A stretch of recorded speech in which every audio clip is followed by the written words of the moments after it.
Ladies and gentlemen, welcome to StorminO.net, innovative way of watching online TV. And this afternoon I have a very interesting show with Stormin O Popippi. I think this guy is one of the up-and-coming stars in the political arena. I'm not sure he feels like that, but he has such a diverse background and understanding of the way things operate in this state. I know a lot of folks are watching this around the country, but in this state, I think he's one of the best. How you doing, Stormin? Very generous, Norman. Very generous. Thank you for that. Well, it depends on if you get reelected and you're not nice to me anymore. I can edit this stuff. Tell me a little bit about yourself. Oh, great. I'm born and raised in Wilmington, Delaware. Delaware has always been my home. Went to Slasianum School, and I got accepted to Princeton University out of Slasianum. And I thought that when I crossed into Jersey, I was saying goodbye to this backwater state, and I had eyes on doing everything else. Wow. And I got out there in the world, and I realized how much I loved and missed Delaware. So when I had a chance to raise my family, I wanted to come back. And probably the highlight of my life so far, I've done a lot of things with my life, from Hollywood to, you know me, from the wine industry to the practice of law to working at the United Nations to being in the National Guard. But the best thing that I ever did in my life was practice law with my father and my wife. Because coming back to the family practice here in Delaware, Popippi and law, they're synonymous here in Delaware. Right. And the golden era of my life was 4 or 5 years when every lunchtime I'd have my dad, mom, who's since passed, my wife and I would sit down and just talk about our lives and have lunch together. What did you do in Hollywood? I was a child actor. I was in a number of films, television shows, commercials. People know me best for Lucas. That's the thing that people know me best for and I'm most proud of. It was a wonderful film starring Corey Haim, who died about 4 years ago, Charlie Sheen, Winona Ryder, Courtney Thorne-Smith, myself, lots of stars who have since come out. Why did you get out of it? I got out of it for a very funny reason. I worked mainly through high school and mainly through college. Never not a big star, not a famous, but always working, always working, okay? And when I got out of college, I topped out at 250 pounds, 250 pounds. And I knew life I couldn't sustain that. I wasn't, doors were being shut on me in life because I was heavy. Because of your weight? Yes. And I determined. You look good now. What did you I weigh do? 170, 175 now. How did you lose it? I starved myself for the better part of 2 years and ran. I was Forrest Gump. Every time I was running around the country, okay? Running. I shed the weight. And when I shed the weight, I remember distinctly. I went down, I was supposed to have a contract with MTV. Right. Okay? Remember the days when MTV had VJs and they actually had real people coming from a studio? All right? Right. I went down to sign a contract with MTV and they would not sign the contract. They said, "Who are you? We want the heavy, funny, stereotypical, we want the guy we love. You're not that guy." Wow. They called my agent, they ripped up the contract, and my agent said, "I love you, Ciro, but we're through." Wow. And that was the end of my career. And people always ask me, do I miss it? I'm going to get back to it, all right? But all things in good time. How did you get to United Nations? United Nations, I was very close with a man named Frank Guarini. He was a mentor to me in my career. He was a congressman from New Jersey. When he stepped out of Congress, he then was one of our ambassadors. We sent a number of ambassadors to the United Nations. And he said, "Ciro, I'm going to open a door for you here. Come be part of what I'm doing." And I got the opportunity to represent the United Nations in both Portugal, at the World Youth Forum back in 1997, 1998. Were you single then? I was, yes. A lot of good-looking women in Portugal. Man. Yes, there are. Okay. There's a guy I wanted looking. a full disclaimer, you know. I hear you. That's in the old days. They used to say that's international affairs. right. Okay. And then I got a chance to represent the United Nations in South Korea. Oh wow. Okay, so get broadened. Remember, I'm from Cleveland Heights, Wilmington. Okay, I thought the farthest place in the world was Ellesmere. Wow. You know what I mean? And so got a chance to broaden and realize there's more to this world than just my needs. We're all interconnected. You know, it's funny you say that, and because I preach that all the time. It's a big world up there, right? Yeah. How did you get? You're in the wine industry too. I got a chance to taste some wines, and you invited me to wine tastings. How did you get involved with that? Okay, so it all sort of comes together because when I was in college, I studied in Italy and really reconnected with my roots. Got to know my cousins over there and found out who I am as a person in the time continuum. Wow. right? Uh-huh. And when I was in Italy, I studied winemaking because I was in Tuscany. Wow. When I came back to work at the United Nations and be involved there, I was working on economic issues, okay? Youth and economics, okay? And then when I came back to Delaware, okay, my family is known for law, right? And I wanted to carve my own niche, my own little piece that's zero different from everybody else. Right. So I opened up a wine distributorship. Okay, and so that's how I got into it. I used my knowledge from having studied in Italy, having worked on economic issues at the United Nations. When I came back here, I said, let me do my own little niche, and it's still a lot of fun for me. Wow. Yeah. Where's the best wine made at, in your opinion?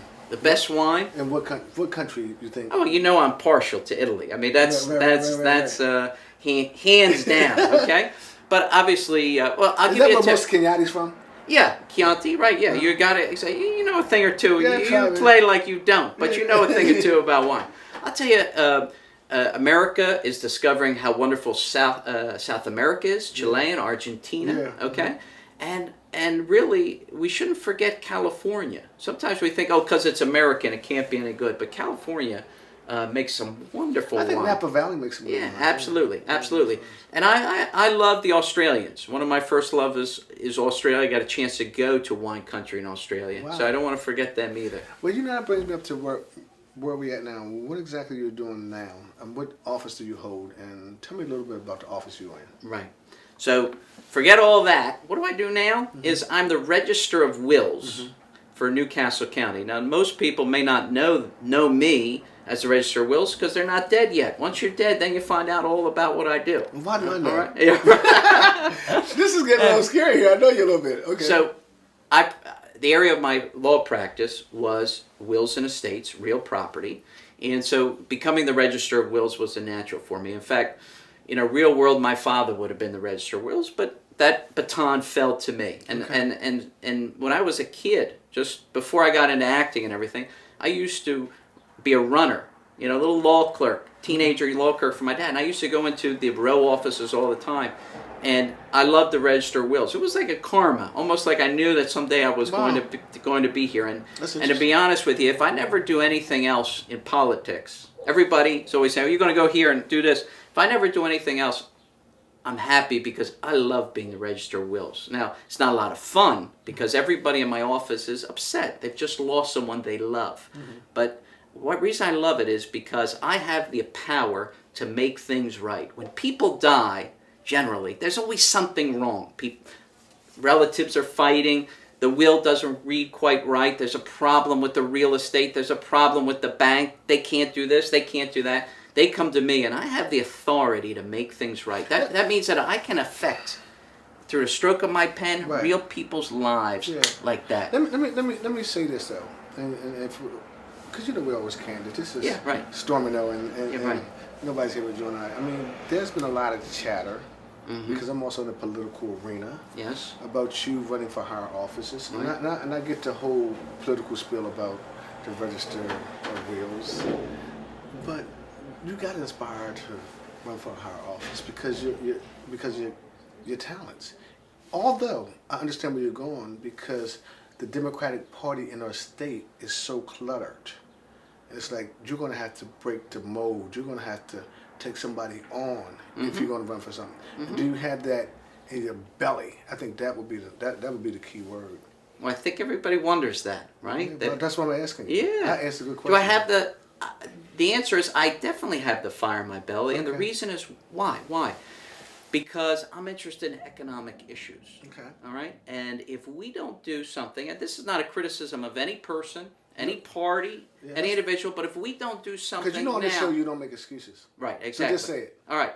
If we don't do something now about our economic future, then we might as well take a broom and sweep this state into the Atlantic Ocean. What office do you think can make that kind of change? I can make that change in Register of Wills. You're a lying ass. I'm sorry? You're a lying ass. No. We can say ass on here too. No, but the thing is that you don't have to be... I think governor, lieutenant governor, state senator. We'll see. I thought you was going to run for attorney general. And we talked about that. But my friend Matt Den decided to throw his hat in the ring. Why didn't you? Because I think Matt Dent will probably do a better job than I would have. So I have to, if I'm not going to be the best at it, I got to put someone who That's not is saying going to that be you're the not going best. to be the best. Right. I wouldn't say that. I wouldn't say that. Again, because what I alluded to, because it's so saturated. Yeah. But I think the thing is, So I'm not worried. Remember John Wooden? He won all those championships, right, with but UCLA. but he had the best players. Okay. What did he say though?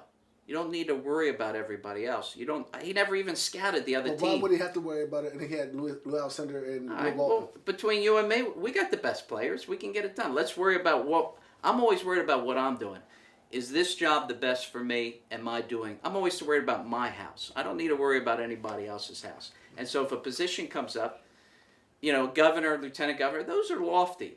I'm always do one step at a time. I think next time, at appropriate time, run for statewide office. Let's see what's available, and let's make sure that it's right. Ciro can be the best at that job. And then I'm not going to worry about anything else. If I feel that I can make a difference and the job is best for my skill set, I'm going to go for it, win or lose. And I don't need to worry about clutter. I'm only worried about my house. That's right. Ladies and gentlemen, I hope you enjoyed it. We're going to have him back. We're going to be inviting a lot of people on, and I like this guy a lot. Thank you for coming. I like you a lot, my friend. Thank you for coming. Always storming. You know, young African American males have been portrayed in every possible medium in a way that, I mean, we have been villainized. And so that leads to over-policing. Then from there, you get to the prosecutor's office.